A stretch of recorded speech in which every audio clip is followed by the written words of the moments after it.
106,6 FM Merkuri, sahabat, dan di hari Rabu sudah pukul 11, jadi waktunya Perjalanan Rumah Sehat Surabaya ini hadir menemani Anda, sahabat ya. Dari pukul 11 hingga 12 siang, perbincangan ini bisa Anda ikuti baik itu secara streaming melalui aplikasi On Air ataupun juga di websitenya Merkuri di www.merkurifm.id. Dan perbincangan dari Rumah Sehat Surabaya ini merupakan hasil kerjasama dengan Ikatan Dokter Indonesia Cabang Kota Surabaya, menghadirkan para pakar, para ahli untuk bisa memberikan kita edukasi dan informasi seputar kesehatan. Setiap minggunya, sahabat, di hari Rabu dari pukul 11 hingga 12 siang kita memiliki tema yang berbeda untuk kita edukasikan pada masyarakat ya, untuk kita sampaikan segala informasinya. Dan untuk di edisi 27 Maret 2024 masih di bulan Maret karena berhubungan dengan peringatan World Hearing Day, karena setiap tahunnya diperingati di tanggal 3 Maret 2024. Sudah hadir kembali karena sudah lama tidak bertemu dengan beliau. Ada Profesor Dr. Nyilu Purnami. Beliau merupakan spesialis telinga, hidung, dan tenggorokan atau THT, kepala dan leher, konsultan. Ini akan memberikan kita edukasi dan informasi seputar World Hearing Day di peringatan 2024 ini. Selain itu, beliau juga mengajak seorang dokter lagi yang sedang menjalani tugas belajar, sahabat, untuk memberikan edukasi dan informasi pada sahabat-sahabat Merkuri. Anda, sahabat, juga bisa bergabung bertanya terkait dengan seputar tema yang kita bahas di siang hari ini di line telepon 5620096 atau di WhatsApp call dan juga WhatsApp Messengers di 0817300096. Apa kabar Dokter Nyilu? Baik. Alhamdulillah. Terima kasih Dok sudah hadir. Ya, terima kasih sama-sama. Ini Dokter Nyilu mengajak dokter yang sedang menjalani tugas belajar siapa Dok, untuk bisa memberikan kita edukasi dan informasi berkaitan dengan World Hearing Day 2024 ini Dok. Profesor Nyilu saja yang memperkenalkan ya. Monggo Dok. Terima kasih Mbak Yanti. Kesempatan ini kayaknya tiap tahun ya. Iya. Kita, selalu hadir di sini ya. Harapannya ke depan terus demikian ya. Iya, amin Dok. Ya, tiap tahun kita mempunyai hari yang spesial untuk pendengaran ini, yaitu tanggal 3 Maret. Kita peringati sebagai Hari Pendengaran Sedunia. Dan ini ya di mana-mana merayakan, bahkan kita juga akan membuat suatu kegiatan dan nantinya dilaporkan ke World Hearing Organization WHO. Iya. Ya, jadi ini nanti masuk dalam ini laporan internasional demikian ya, bahwa kita sudah melakukan edukasi ke masyarakat. Berarti memang selama 1 bulankah segala kegiatan berkaitan dengan World Hearing Day 2024 ini berlangsung Dok? Iya, bulan Maret utamanya, sehingga serempak nanti ini kita akan bisa buat kegiatan yang fokusnya untuk kesehatan pendengaran dan telinga. Nah, kalau bicara tentang World Hearing Day, karena kan diperingati setiap tahun ya, Profesor Nyilu tadi mengatakan. Nah, untuk tema di setiap tahunnya itu kan pasti berganti ya Dok, akan berbeda gitu ya. Untuk tahun ini apa Dok? Ya, tema itu bisa diakses ya di laman atau webnya WHO, dan tiap tahun memang berganti. Tapi tahun ini spesial Mbak.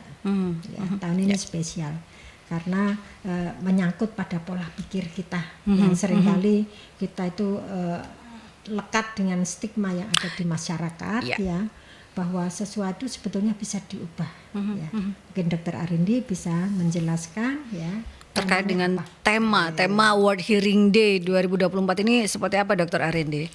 Jadi temanya kalau dari WHO sendiri itu membuat tema Changing Mindsets, Let's Make Ear and Hearing Care a Reality for All.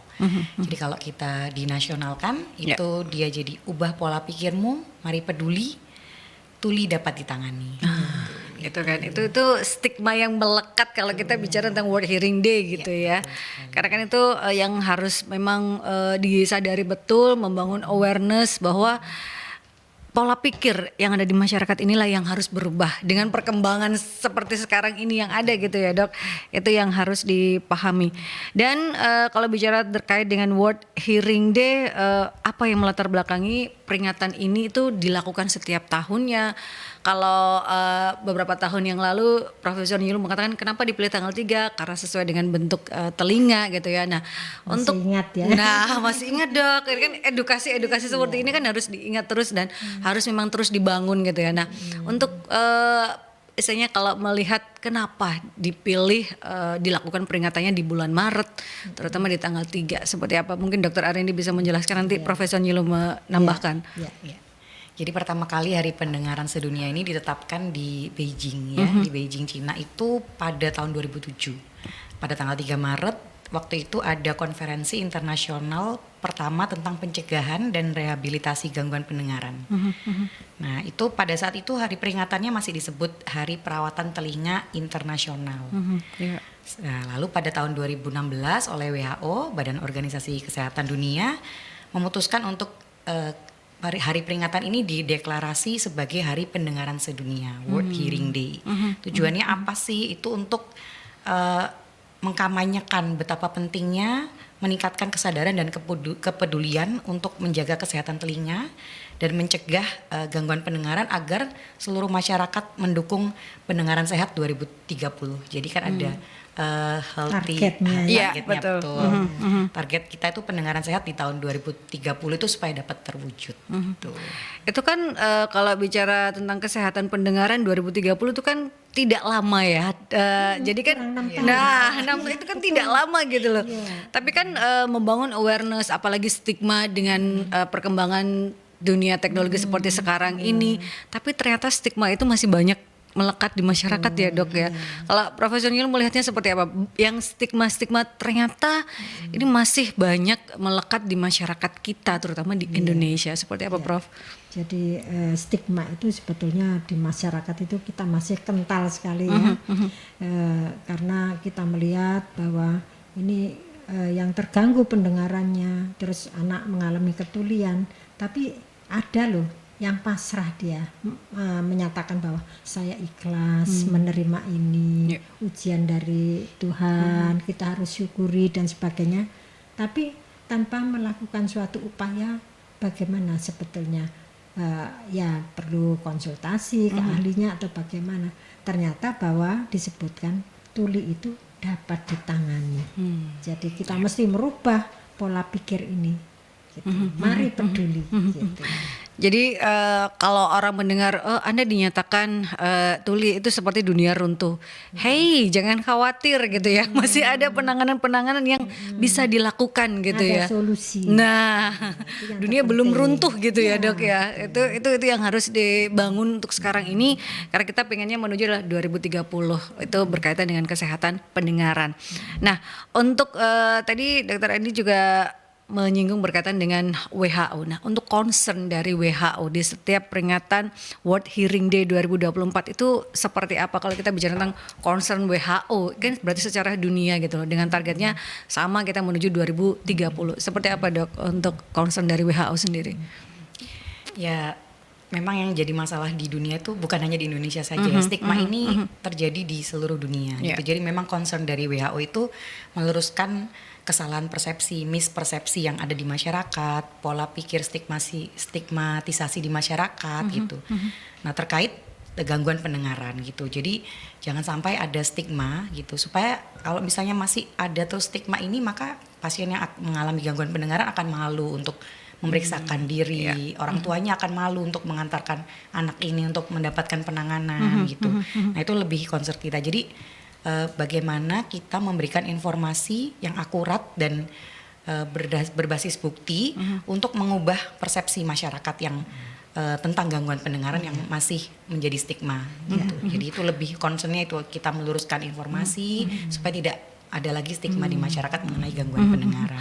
Jadi itu yang pengen dibangun setiap tahunnya berkaitan dengan World Hearing Day. Stigma yang banyak muncul di masyarakat, ya saya menerima dengan ikhlas. Boleh itu ya, menerima dengan ikhlas, tapi harus tetap ada ikhtiar, harus ada usaha supaya menjadi lebih baik. Itu kan kewajiban sebagai umat manusia gitu ya. Itu yang harus dilakukan. Dan kalau perlu saya tambahkan Mbak, Monggo, Dok. untuk kasus yang sangat perlu mendapat perhatian ini, tuli kongenital. Yang bayi lahir langsung tuli. Karena apa? Berkaitan dengan dampaknya kalau tuli itu akhirnya tidak bisa bicara, tidak bisa berkomunikasi. Iya. Nah, biasa di masyarakat kita menyebutnya adalah bisu tuli. Nah, sebetulnya pada saat ini, zaman yang canggih ini, sudah ada solusi dan bisa ditangani. Anak tuli masih bisa mendengar dan bisa berkembang, bicara, dan bahasanya seperti anak yang normal lainnya. Nah, ini juga merubah pola pikir kan, kalau sebelumnya ya sudah pasrah dan sebagainya, ternyata ada sesuatu yang bisa kita lakukan. Gitu. Dan yang terpenting adalah jangan lupa untuk memeriksakan sejak dini. Kita ada semacam panduannya, 1 bulan usia bayi itu harus sudah mendapatkan pemeriksaan. Jadi 2 hari saja bayi itu sudah bisa diketahui ada indikasi ada masalah apa enggak gitu. Kemudian 3 bulan dipastikan jenisnya, derajatnya dan sebagainya, sisi kanan atau kiri. Kemudian tidak lebih dari 6 bulan itu sudah dilakukan intervensi. Nah itu hal yang demikian ini yang perlu kita edukasikan ke masyarakat bahwa tuli itu dapat ditangani sekalipun pada bayi yang terlahir tuli. Jadi memang melakukan deteksi sedini mungkin itu akan lebih baik ya dok ya, supaya lebih tepat lagi.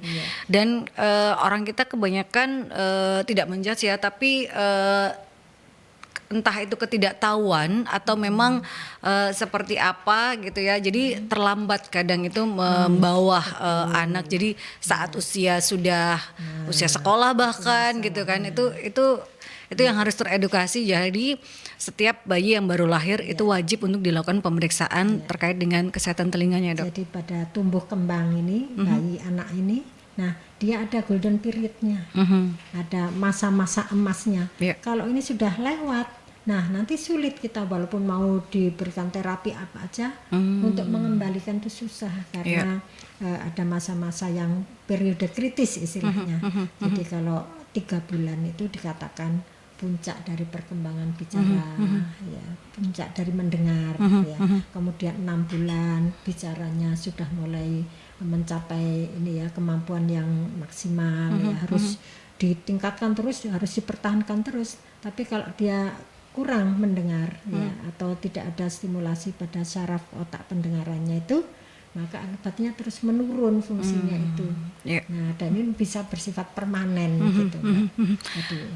Itu salah satu ya kalau kita bicara tentang tuli kongenital gitu yang dari lahir, bawaan kita mengatakannya. Bawaan gitu ya. Bawaan gitu ya. Tapi kalau untuk bicara tentang gangguan pendengaran untuk saat ini di Indonesia sendiri, kalau menurut Prof Nyilu dan juga Dr. Arindi, kasusnya seperti apa di Indonesia, atau gangguan-gangguan seperti apa yang harus diketahui oleh masyarakat terkait dengan kesehatan pendengaran ini, Profesor Nyilu? Ya. Jadi ini masuk dalam penyakit-penyakit ya, untuk gangguan pendengaran dan ketulian yang perlu kita waspadai ya. Itu bisa terjadi sejak meski dalam kandungan ya, itu karena bawaan kan dalam kandungan sudah mulai terjadi sampai pada usia lanjut. Jadi tiap masa usia perkembangan itu bisa terjadi rentan risiko terjadi gangguan pendengaran gitu. Ya, bisa mulai bayi baru lahir tuli disebut sebagai tuli bawaan gitu ya. Kemudian kalau dia sudah berkembang agak besar, sekolah, sering infeksi telinga, batuk, pilek, sering, kemudian akhirnya komplikasi ke telinga menjadi infeksi otitis media ya. Radang telinga tengah atau orang awam biasa menyebut kopoan ya, cengek gitu betul. ya. Nah, ini juga jadi masalah seringkali kalau kita menemukan pasien itu dia sepertinya udah biasa ya, keluar cairan tuh sudah dianggap biasa. Kalau sudah keluar cairan tuh terus dia datang ke apotek atau beli obat ditetesin sendiri, kemudian sudah dibiarkan kering. Nah, kalau nggak sembuh bisa terjadi komplikasi sampai abses di belakang telinga, sampai ada itu yang bengkak sekali dan sampai nanahnya keluar dan sebagainya. Dan parahnya lagi bisa berkembang komplikasi ke otak, jadi abses di otak. Nah itu ya yang kita harus waspada dan tidak bisa dianggap remeh. Ya, gitu. Jadi itu kan jadi jangan dibiarkan gitu ya. Kalau memang mengalami gangguan sekecil apapun ya sudah datang ke fasilitas kesehatan untuk paling tidak dok, untuk memeriksakan diri sedini mungkin supaya kalau ada masalah itu tidak berlanjut dan jadi komplikasi apa yang dikatakan oleh Prof. Nyilu itu kan juga komplikasinya kemana-mana ternyata kalau kita bicara tentang kesehatan pendengaran ini sahabat. Karena kan kalau kita sudah terbiasa dengan ya kita sebagai manusia merawatnya adalah dengan menjaga kesehatannya gitu kan. Kalau kita bicara tentang mengorek nanti ya, karena kan kebiasaan kita, saya sudah membersihkan ini dengan baik dok. Nah pembersihan, nah itu. Saya hampir tiap malam itu pasien korban cotton bud. Nah, cotton budnya kadang tertinggal, gitu kan ya. Kita akan ke jeda iklan terlebih dahulu, sahabat tetap stay tune di perbincangan Rumah Sehat Surabaya di edisi World Hearing Day 2024 bersama dengan Profesor Dr. Nyilu Purnami, spesialis telinga, hidung, tenggorokan, kepala dan leher konsultan. Ada juga Dr. Arindi yang sedang menjalani tugas belajar. Ya, sahabat tetap stay tune di 96 FM Mercury dan Anda bisa bergabung di line telepon 562 atau di WhatsApp call dan juga WhatsApp Messenger di 08173096. Kita ke jeda iklan terlebih dahulu sahabat. 96 FM Mercury, sahabat, ternyata kalau bicara tentang kesehatan pendengaran ya di salah satu organ kita ini itu cukup luar biasa ya berkaitan dengan hal tersebut gitu ya. Ini perbincangan yang belum nanti ada deteksi dini yang bisa dilakukan dan nanti setelahnya kalau sudah ada tata laksana dan juga terapi ini cukup luar biasa gitu ya sahabat. Nah untuk saat ini sendiri dok, kalau bicara tentang kerentanan, faktor resiko itu yang lebih beresiko itu untuk yang rentang usia kah kita menyatakannya atau ada faktor-faktor resiko lain, lifestyle kah atau seperti apa kalau kita bicara tentang kerentanan dan juga faktor resiko dari kesehatan pendengaran ini dok? Iya. Untuk faktor risiko ini ya juga sesuai dengan usianya tadi tuh. Kalau untuk bayi baru lahir gitu. Nah ada faktor risikonya, misalnya prenatal sebelum lahir, misalnya ibunya kena infeksi rubella. Nah yang gabakan itu kalau trimester pertama terjadi infeksi, bisa lahir 90% tuh terjadi tuli. Belum lagi yang lainnya, bisa mata katarak, jantungnya ini bermasalah dan yang lainnya. Kemudian infeksi CMV, nah itu TORCH biasanya diceknya, tokso, rubella, CMV yang suka pelihara kucing, burung yang ada di rumah dan sebagainya, itu rentan juga. Nah kemudian ada juga yang kelompok tertentu yang dia berusaha unwanted child itu mbak, konsumsi obat-obat yang berusaha menggugurkan ya, kemudian konsumsi obat-obat tertentu, bahkan penyakit tertentu yang mungkin bisa terjadi kayak ibunya menderita misalnya sakit yang kronis, memerlukan obat-obatan, itu juga bisa pengaruh pada bayinya. Jadi intinya perlu dilakukan pemeriksaan. Kemudian pada saat lahir terjadi kesulitan dia lahirnya, misalnya sempat ini perlu bantuan alat-alat ya pada saat melahirkan itu, terus operasi itu termasuk risiko. Kemudian berat badan lahir kurang ya, lahir tidak langsung menangis, kecil ya, kemudian terjadi kejang ya, terus kuning. Nah itu semua itu resiko. Nah, dan kalau sudah ada resiko itu ya istilahnya ya wajib dilakukan pemeriksaan. Gitu.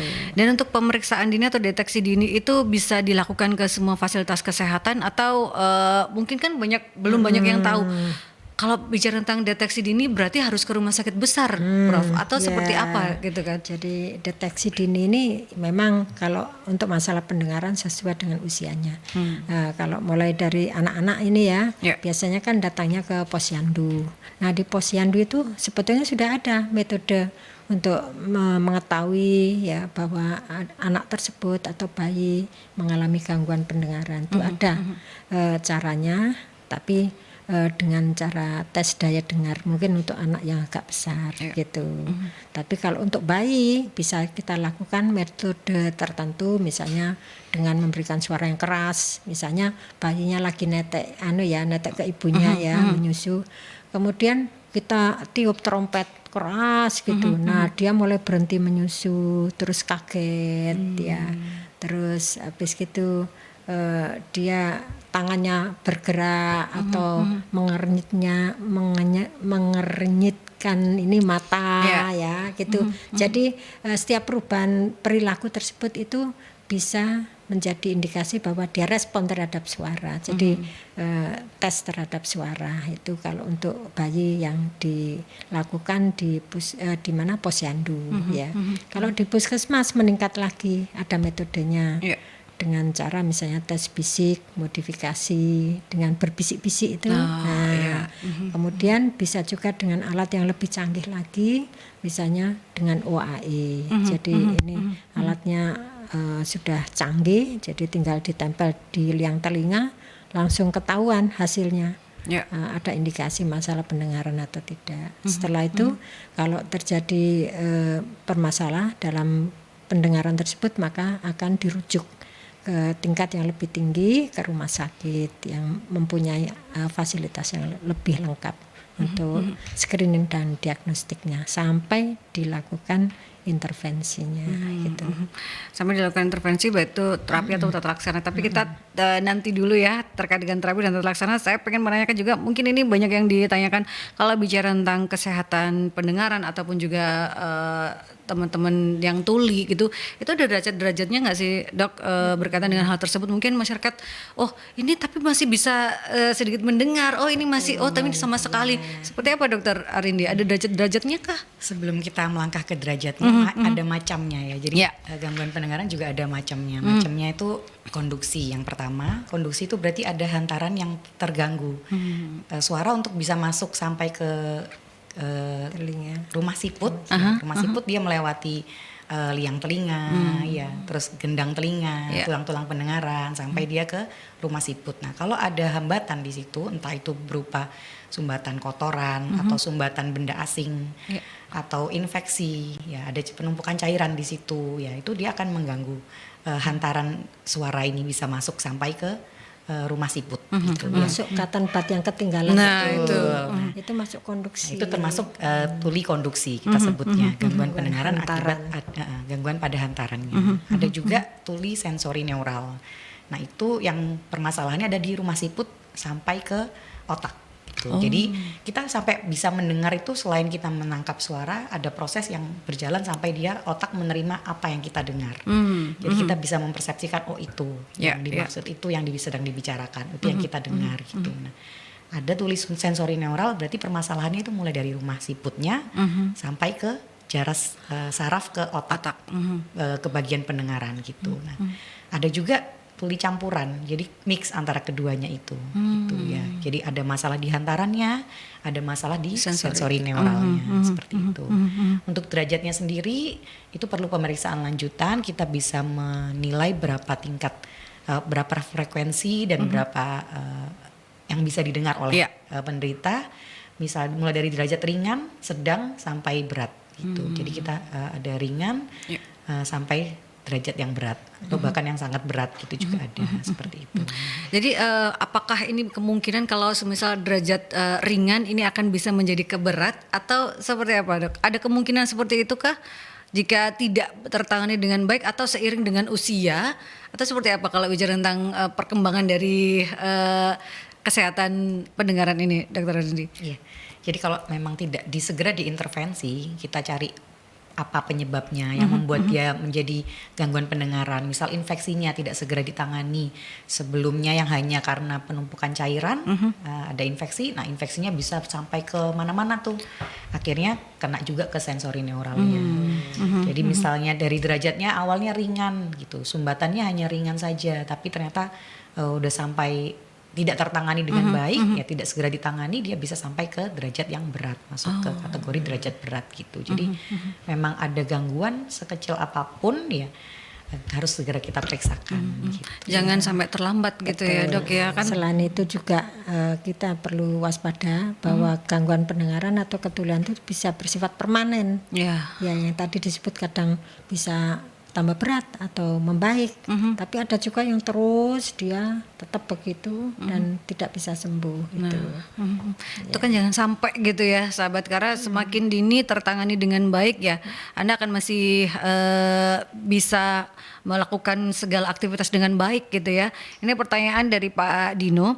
Penyembuhan sakit telinga, bahasanya kopoan, tadi dijelaskan tidak cukup dengan obat tetes telinga. Prosedur pengobatan yang bagaimana dok yang sebaiknya dilakukan? Karena kan riskan juga kalau ini terjadi di masyarakat. Untuk menganjurkan mereka berobat itu kan juga PR. Seperti apa Prof? Ya, oke. Jadi untuk infeksi telinga ini bisa terjadi kondisi di mana gendang telinganya itu berlubang. Nah, yang saya ceritakan tadi, yang biasa netes-netesin ini ya obat ke telinga langsung, itu juga berisiko. Nah, kalau obatnya itu bersifat ototoksik atau bisa kalau dimasukkan tuh bisa mengganggu ke saraf pendengaran atau di rumah siputnya itu tambah parah dia. Gitu. Jadi kalau infeksi telinga tadi gangguannya kan bersifat konduksi hantaran. Nah, dengan adanya penyakitnya bertambah parah, kemudian infeksinya terus berlanjut, bisa timbul semacam toksin atau racun-racun yang ada di situ yang bisa juga meracuni saraf pendengaran atau rumah siput tadi itu. Gitu. Selain obat yang ditetes-teteskan. Sehingga akibatnya lebih parah.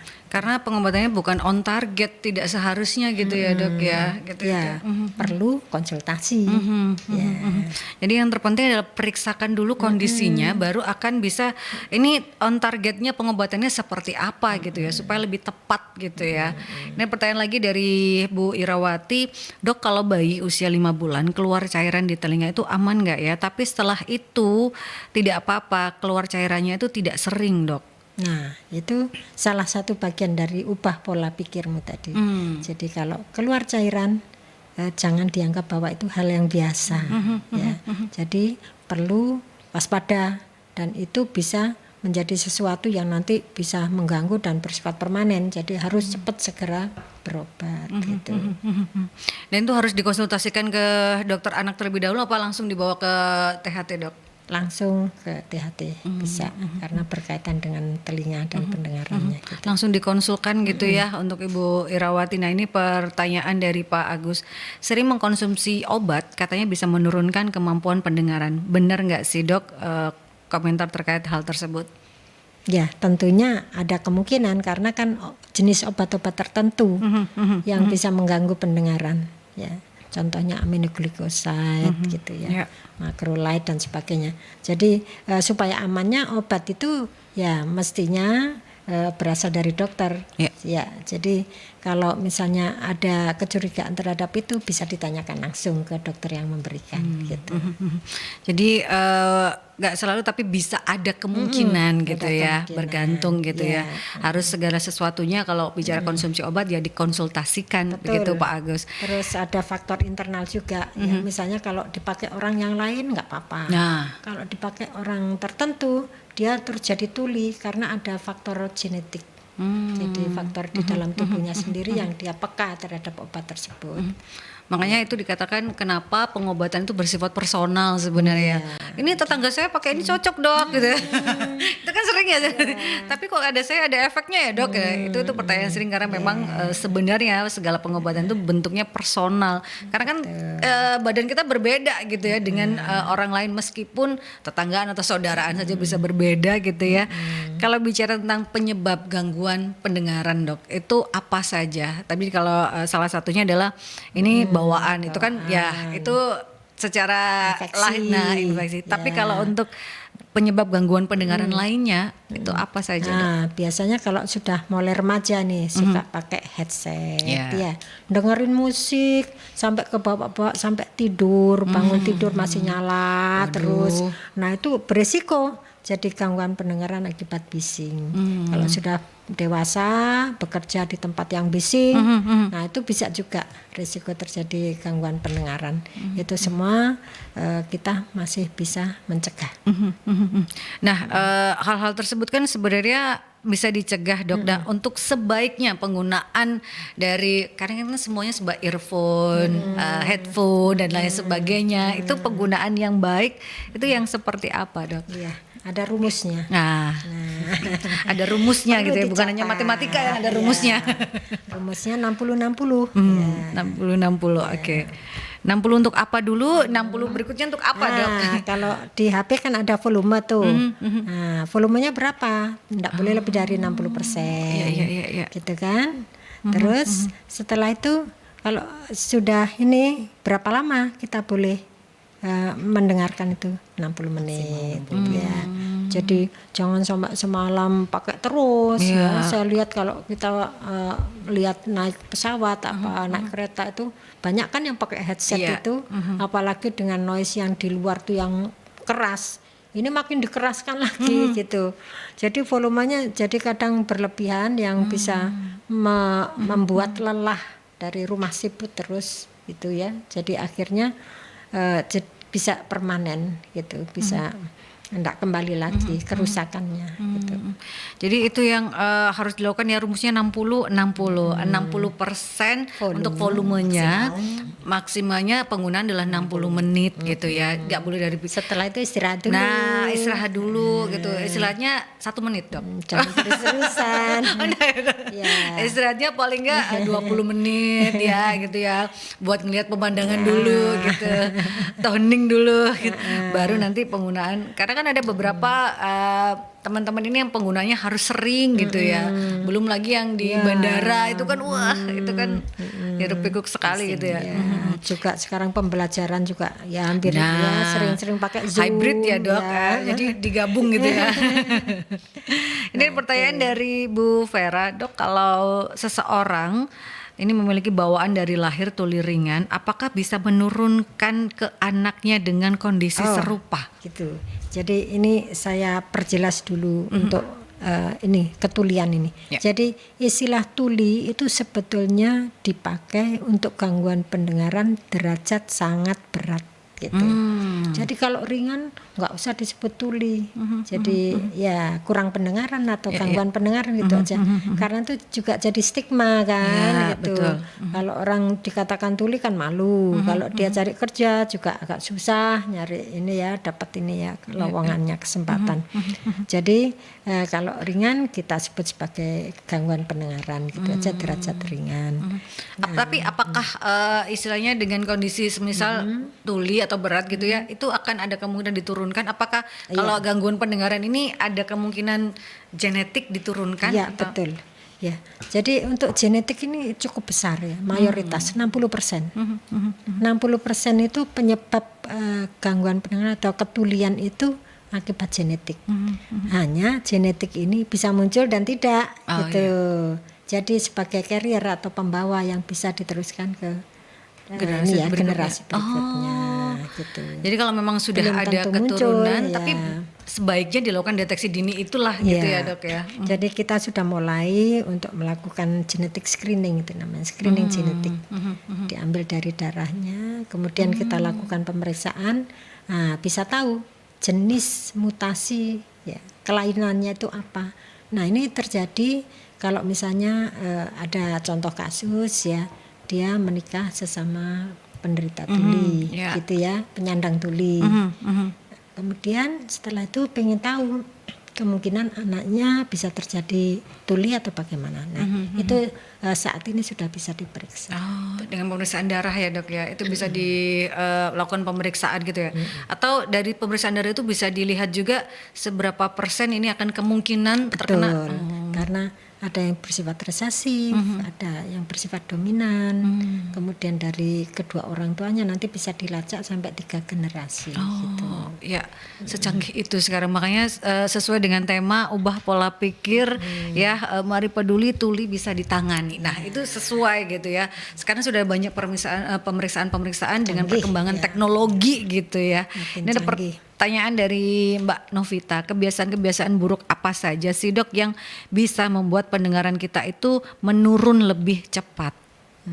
gitu. Karena kan faktor U itu sudah tidak bisa diganggu gugat gitu ya dok ya. Tapi kan ada beberapa faktor lain yang kadang bisa cepat menurunkan juga Iya. kesehatan pendengaran. Seperti apa dok? Jadi sebetulnya gangguan pendengaran itu bisa dicegah 80% menurut WHO ya. Ya. Jadi makanya kita ditekankan preventif pencegahan supaya jangan timbul gangguan pendengaran atau terjadi ketulian. Jadi upayanya apa untuk mencegah itu? Ya mulai dari jenis tadi. Kalau tuli kongenital karena penyebabnya rubella, ya dilakukan imunisasi rubella. Kan sekarang sudah ya, sudah dilakukan imunisasi nasional MR, campak dan rubella. Jadi itu salah satu upaya pemerintah untuk mengatasi gangguan pendengaran akibat rubella ini. Jadi sejak lahir itu, kemudian hati-hati konsumsi obat pada saat kehamilan ya. Terus menjaga kondisinya supaya tidak terserang virus, ketahanan tubuhnya, makan bergizi, istirahat cukup dan sebagainya.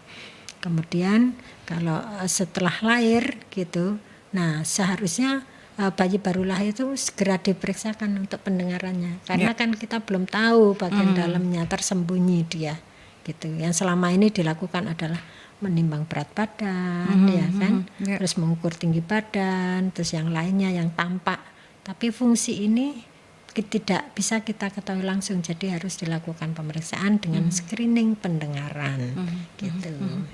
Jadi itu semua bisa dilakukan kebiasaan-kebiasaan baiknya gitu ya, bukan kebiasaan buruk. Kebiasaan buruk itu salah satunya, ini korek kuping itu boleh atau tidak? Disarankannya seperti apa dok? Ya. Jadi telinga kita sebetulnya mempunyai suatu fungsi ya, liang telinga itu ya, dia itu self cleansing mbak. Jadi nggak usah diapa-apain, dia itu bisa membersihkan dirinya sendiri. Posisinya aja dari atas ke bawah seperti papan seluncur itu kan, ya. Dia keluar turun. Tapi karena kita sendiri yang kebiasaan mengkorek-korek, akhirnya kotoran yang mau turun ini kedorong masuk. Tambah masuk, tambah dalam, tambah keras ya. Terus tambah sulit. Nah, akibatnya apa? Lama-lama bisa jadi agak kurang ini mendengarnya karena sumbatan dari serumen tersebut.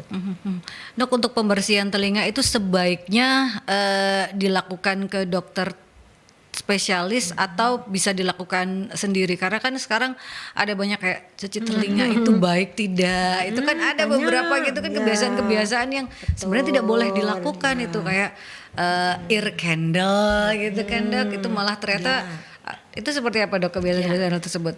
Jadi menurut WHO kita tidak boleh memasukkan apapun ke dalam liang telinga, gitu. Jadi bisa semacam apa, cotton bud, bisa semacam korek-korek yang dari logam itu, ya. Kemudian sekarang ada yang ada kameranya dok, bisa dibeli sendiri. Ada yang apa seperti kayak ini ya, plastik yang macam-macam itu ya. Nah, terus kemudian selain itu juga tidak boleh melakukan misalnya memberikan atau meneteskan obat-obat yang kita tidak tahu jelas, karena kan berbahaya yang tadi itu bisa meracuni ya saraf pendengaran. Ya, jadi cukup dia jangan dikorek-korek. Ya, biarkan saja dia keluar sendiri. Kalau sudah di luar tinggal dibersihkan pakai tisu gitu. Kita ke jeda iklan terlebih dahulu ya sahabat, sebelum nanti saya menanyakan pada Profesor Nyilu dan juga Dr. Ani berkaitan dengan terapi dan juga tata laksana untuk kesehatan pendengaran ini seperti apa. Tetap stay tune di Perbincangan Rumah Sehat Surabaya. Kita ke jeda iklan terlebih dahulu sahabat. 96 FM Merkuri, sahabat, masih di Perbincangan Rumah Sehat Surabaya bersama dengan Profesor Dr. Nyilu Purnami, spesialis telinga, hidung, tenggorok, kepala dan leher konsultan. Ada juga Dr. Arindi yang sedang menjalani tugas belajar. Sahabat, kita membahas tema berkaitan dengan World Hearing Day 2024. Ini pertanyaan dari Mas Ansori yang baru masuk. Dok, bagaimana cara membersihkan telinga yang benar? Apakah menggunakan obat tetes telinga dan apakah menggunakan ear candle juga boleh dilakukan? Nah, tadi sebenarnya sudah dijawab, tapi boleh Prof. Nyilu sedikit kembali membahas. Jadi kalau memang tidak perlu ya tidak usah dikorek-korek atau tidak usah dimasukkan sesuatu, misal cotton bud itu dilarang loh, gitu. Terus apakah perlu diperiksakan secara rutin. Nah, tergantung kalau memang dia sering berulang terjadi serumen itu mungkin bentuk anatominya yang ngantong gitu sehingga dia tidak bisa keluar sendiri, atau kulitnya yang ada iritasi atau alergi sehingga kotoran itu tidak bisa keluar. Nah, itu kasus yang khusus ya. Biasanya antara 3 sampai 6 bulan sekali dilakukan pemeriksaan dulu. Jadi bukan mengorek-ngoreknya ya. Kalau mengorek-ngorek kan tidak boleh gitu ya. Jadi dilakukan pemeriksaan itu bisa dilakukan di spesialis hati 3 atau 6 bulan sekali, itu bisa dilakukan tergantung indikasi mungkin seperti itu ya. Nah, kalau bicara tentang berulang batuk pilek pada anak itu kan sering kali berulang ya Dokter Arindi. Nah, itu apakah bisa juga menyebabkan gangguan pendengaran pada anak atau seperti apa, Dok? Sangat bisa ya. Jadi pada anak itu pada manusia itu ada saluran yang menghubungkan hidung dan telinga, ya, itu namanya tuba eustachius. Pada anak ini tuba eustachiusnya itu masih pendek dan datar. Jadi kalau ada infeksi di hidung, ya mudah sekali untuk infeksi itu menyebar sampai ke telinga. Itu ya, jadi bisa terjadi infeksi di telinga tengahnya, akhirnya timbul gangguan pendengaran gitu. Nah itu, maka dari itu bila anak kecil nih batuk pilek harus segera diobati. Jangan dibiarkan, oh nggak apa-apa biasa nanti sembuh-sembuh sendiri, jangan gitu ya. Segera ditangani supaya infeksinya tidak menyebar sampai ke telinga tengah gitu. Ya, supaya nggak ada masalah di pendengarannya. Nah, nantinya. itu ya sahabat, karena kan sekarang lagi musimnya batuk pilek terutama untuk anak-anak usia sekolah itu sering kali sembuh, seminggu lagi kena karena ketularan temennya. Nah, itu juga memang harus ibunya atau orang tuanya telaten untuk mengobati gitu ya. Kalau bicara tentang pengobatan, terapi dan juga tata laksana dari gangguan pendengaran itu dengan perkembangan teknologi sekarang ini ya, Dok, itu apa saja dan seperti apa? Jadi untuk gangguan pendengaran kita harus cari tahu dulu penyebabnya apa yang menyebabkan dia gangguan pendengaran. Semisal masalahnya karena kelainan bentuk anatomi, ya kita perbaiki bentuknya. Tuh, harapannya pendengarannya akan membaik setelah kita perbaiki bentuknya. Kan ada yang masalah kelainan pendengaran kongenital seperti tidak terbentuknya saluran telinga gitu ya, atau daun telinganya kecil ya. Itu juga perlu dikoreksi untuk nantinya harapannya pendengarannya juga bisa membaik bila kita koreksi kelainannya. Lalu misalnya ada masalah infeksi seperti itu, infeksinya kita tangani juga ya. Jadi jangan sampai infeksi ini terjadi terus-menerus. Selain karena dia akan menyumbat ada produksi cairan di situ yang akan menyumbat gangguan hantaran pada kita proses mendengar ya. Dia juga bisa infeksinya menyebar ya, itu kan yang kita harus segera tangani gitu. Lalu misalnya kotoran yang menyumbat tadi ya, kita juga bisa misalnya dengan kita bersihkan. Kalau misalnya ternyata kondisi kotorannya yang, jadi kotoran telinga itu berbeda-beda, bervariasi tiap orang ya. Sama seperti jenis kulitnya ada yang berminyak, ada yang kering, ada yang mudah berkomedo, ada yang enggak gitu ya. Sama kotoran telinga juga seperti itu. Kotoran telinga yang orang bisa ada yang kering, jadi sulit untuk dia keluar. Yang tadi dijelaskan oleh Prof. Nyalu, self cleansingnya jadi mungkin sulit karena dia posisi kotorannya kering gitu ya. Mungkin ada yang basah, tipikalnya kalau basah dia mudah sekali untuk self cleansing keluar sendiri. Jadi kadang-kadang kita kerasa ada di ujung yang telinga kita ini ada kotorannya, itu kita bersihkan. Mungkin basah, yang basah itu gampang dia keluarnya. Nah kalau yang kering ya harus kita tangani, dibawa ke dokter spesialis THT untuk kita lakukan pembersihan. Bila memang tidak memungkinkan untuk dibersihkan, kita berikan obat tetes juga, tapi itu atas saran dari dokter ya. Jadi bukan dibeli, oh saya ada kotoran telinga terus saya ke apotek sendiri beli obat sendiri, bukan seperti itu. Beli obat tetes sendiri bukan seperti itu. Nah itu kan untuk penanganan secara medis dengan menggunakan obat-obatan. Ada juga tata laksana operasi ya, seperti misal tadi infeksi dengan obat tetes, tadi ada mungkin yang bertanya ya, dengan obat tetes tidak ada perbaikan ya, mungkin kita perlu operasi untuk menghentikan infeksinya itu ya. Jadi kita bikin gendang telinga buatan, ibaratnya seperti itu. Kita tutup gendang telinganya. Kan tadi proses infeksi karena terjadi ada lubang di gendang telinganya. Kita tutup gendang telinganya. Harapannya infeksinya bisa berhenti. Kalau nanti pendengarannya fungsinya membaik, ya itu bonus. Target kita bukan untuk memperbaiki pendengarannya, tapi untuk menghentikan infeksinya supaya nggak kemana-mana penyebaran infeksinya gitu ya. Lalu semisal ini sudah terdiagnosis memang ada gangguan pendengaran, Ya, kita sekarang teknologi sudah canggih, Yeah. sudah ada alat bantu dengar, ya, atau bisa dengan implan koklea seperti itu. Ya. Jadi semuanya itu jangan khawatir ya, karena sesuai dengan tema tuli bisa ditangani, ubah pola pikir, mari peduli itu ya sahabat. Jadi sesuai dengan tema, jadi tidak perlu khawatir kalau ada sekecil apapun Anda merasa kok seperti ini ya, kok ada cairan keluar, kok ada gini. Nah itu langsung saja datang ke fasilitas kesehatan toh tidak jauh, apalagi di perkotaan gitu ya sahabat. Anda bisa konsul, Anda bisa melakukannya, oh seperti ini ya dok, atau deteksi dini terutama untuk bayi yang baru lahir sahabat, supaya kita bisa menuju 2030 ini ya kesehatan pendengaran yang lebih baik lagi gitu. Yang utama memang pencegahan Mbak ya.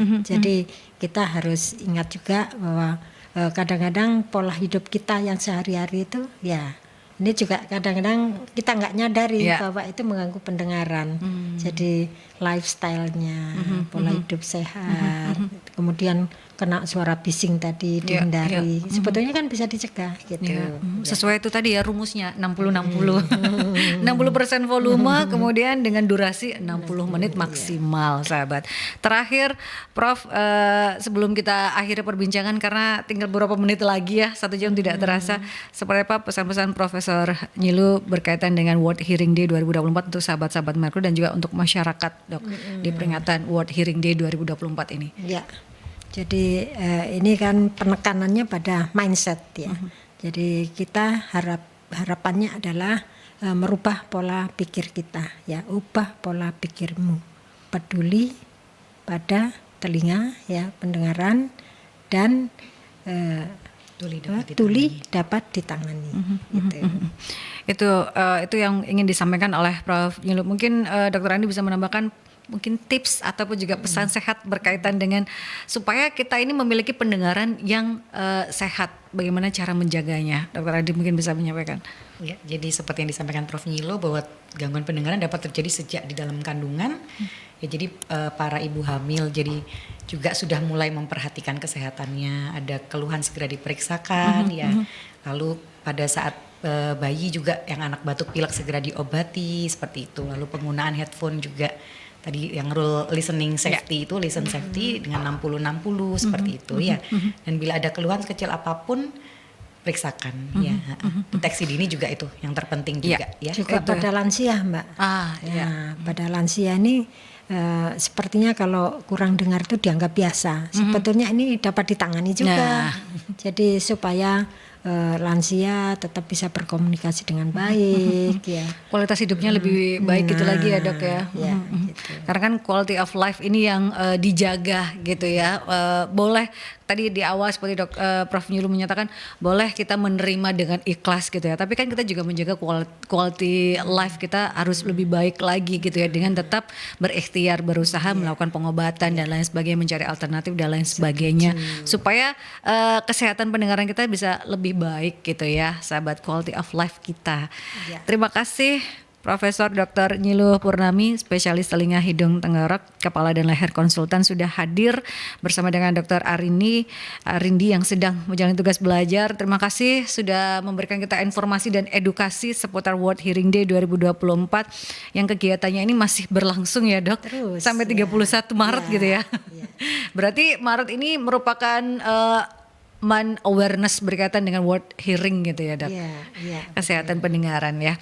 Untuk Anda yang tertinggal, sahabat jangan khawatir karena perbincangan Rumah Sehat Surabaya di edisi Rabu kali ini bisa Anda saksikan kembali di YouTube channelnya Mercury di Radio Mercury 96. Dan terima kasih juga untuk Ikatan Dokter Indonesia Cabang Kota Surabaya menghadirkan para pakar, para ahli untuk bisa memberikan kita edukasi dan informasi seputar kesehatan. Ketemu lagi di perbincangan Rumah Sehat Surabaya yang hadir setiap hari Rabu dari pukul 11 hingga 12 siang sahabat. Stay safe, stay healthy, be happy, dan Assalamualaikum warahmatullahi wabarakatuh. Waalaikumsalam.